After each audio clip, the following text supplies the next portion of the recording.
भीम, जय जिजाऊ, जय शिवराय, जय मुंडे। आज गडिंग्लज प्रांत कार्यालय येथे आम्ही आज एक दिवसीय जिल्हास्तरीय धरणे आंदोलन करत आहोत। आज भर पावसात आम्हाला माननीय प्रांताधिकाऱ्यांनी भर पावसात आम्हाला जिल्हास्तरीय धरणे आंदोलन करण्यास भाग पाडले आहे। हे आंदोलन आम्ही का करीत आहोत तर अनुसूचित जातीचा दाखला जे माननीय चंदगड तहसीलदार आणि माननीय प्रांताधिकारी गडिंग्लज हे आम्हाला इश्यू करतात, ते इश्यू करताना आम्हाला अनुसूचित जातीसाठी 1950 पूर्वीचा महसूल पुरावा द्या असे म्हणतात। 1950 पूर्वी जमिनी संदर्भात जे वारसा फेरफार झाले किंवा 7/12 असतील किंवा 8 असेल किंवा 6 असतील असे कोणते तरी पुरावे तुमच्याकडे आहेत का, तर ते पुरावे आम्ही ग्राह्य धरू आणि त्या पुराव्यानिशी आम्ही तुम्हाला जातीचा दाखला देऊ असं ते आम्हाला बोलतात। पण दुर्दैवाची गोष्ट आणि खेदाची गोष्ट अशी आहे की आमचे जे काही जुनी कागदपत्रे होती ती सर्व कागदपत्र कुरुंदवाड येथे होती आणि 2005च्या पंचगंगेच्या महापुरात ती सर्व कागदपत्रे बुडून गेली। 2005 मध्ये महापूर आला, नैसर्गिक आपत्ती आहे, हा कॉमन सेन्स, हा समजूतदारपणा सर्व नागरिकांना आहे, मात्र हा समजूतदारपणा बहुतेक शासनाला नाही। कारण हा नियम जो बनवलेला आहे तो 2012 मध्ये बनवलेला आहे, म्हणजे 8 वर्षानंतर बनवलेला आहे। 8 वर्षांनी शासनानं आता विचित्र नियम का बनवावा हा आमचा पहिला प्रश्न आहे। आमची सगळी डॉक्युमेंट, आमचे सगळे दस्तऐवज, आमचे सगळे पुरावे कुरुंदवाडमध्ये होते आणि ते यांनी जतन करून ठेवले नाहीत आणि ते बुडून गेले, महापुरात बुडून गेले। तरी देखील हे म्हणतात तुमचे पुरावे आम्हाला द्या आणि पुरावे दिले नाहीत तर तुम्हाला आम्ही अनुसूचित जातीचा दाखला आम्ही देणार नाही। मग अनुसूचित जातीचा दाखला न मिळाल्यामुळे परिणाम काय होतो? परिणाम असा होतो, हा जो दाखला आहे हा 10वीपर्यंत मागितला जात नाही, मात्र 11वीच्या प्रवेशात हा दाखला मागितला जातो। म्हणजे 10वीमध्ये ज्या विद्यार्थ्याला 90% आहेत, 95% आहेत, जो इंजिनिअरिंग करू शकतो, जो मेडिकलला जाऊ शकतो, त्याला हा प्रमाणपत्र त्यांनी कंपल्सरी केलेलं आहे आणि ह्या प्रमाणपत्रामुळे तो त्या कॅटेगरीत बसत नाही किंवा त्या पात्रतेत तो बसत नाही।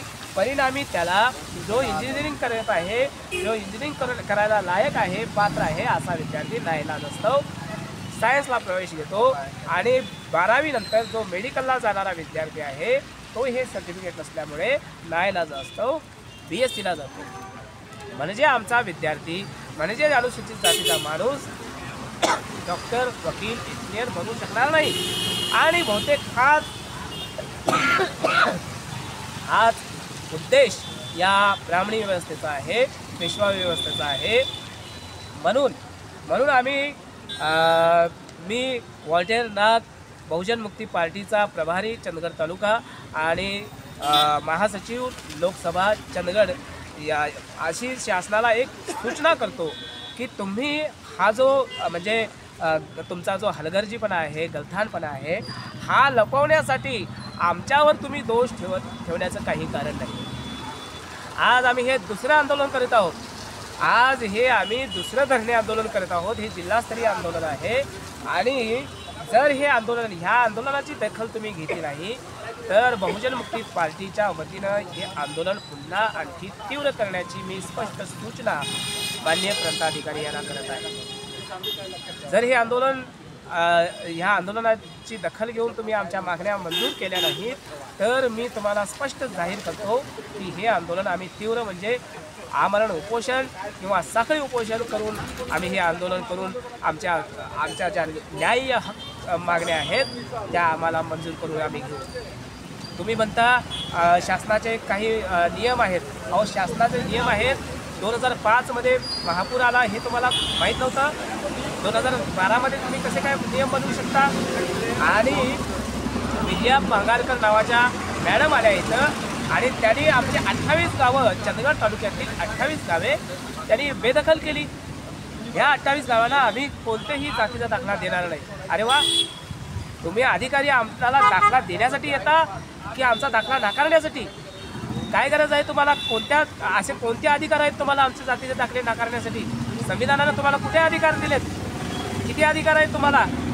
संविधानामुळे आम्हाला स्वातंत्र्य, समता, बंधुता आणि न्याय हे सर्व अधिकार मिळालेले असताना तुम्ही आमचा शिक्षणाचा, आमच्या रोजगाराचा, आमच्या नोकरीचा आणि एकंदरीत सर्व जगण्याचा आम्ही आमच्याकडून अधिकार काढून घेता.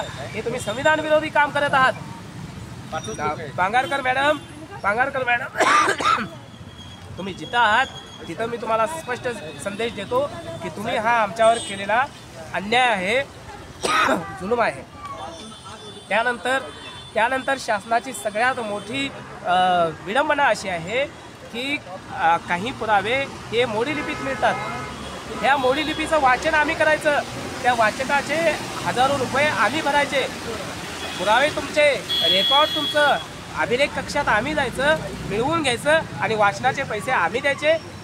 हजारो रुपये तुमच्याकडे पर्याय नाही. तुम्ही शासनकर्ते आहात. नेमा मोडी लिपी वाचक. त्याच्यानंतर काही डॉक्युमेंट कन्नडमध्ये आहेत. अनगोळमध्ये, बेळगावमध्ये काही आमचे डॉक्युमेंट आहेत असं सांगतात. ते येतात, ते कन्नडमध्ये असतात. कन्नड भाषासुद्धा आम्हाला अवगत नाही. मग ते तुम्ही मराठीत तुम्ही करण्याची जबाबदारी आहे. शासन तुम्ही आहात का? आम्ही पावर तुमच्याकडे आहे, तुम्ही केलं पाहिजे. पण त्याचा सगळा जो दोषारोप आहे तो आमच्यावर तुम्ही ठेवता. त्याचा नाहक भुर्दंड आमच्यावर तुम्ही लादता. एक चुकतंय.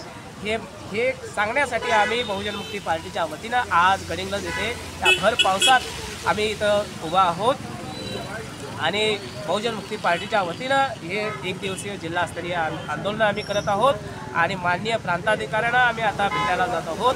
त्यांना निवेदन देऊन आमच्या या ज्या मागण्या आहेत त्या मान्य करण्यासाठी आम्ही प्रयत्न करीत आहोत.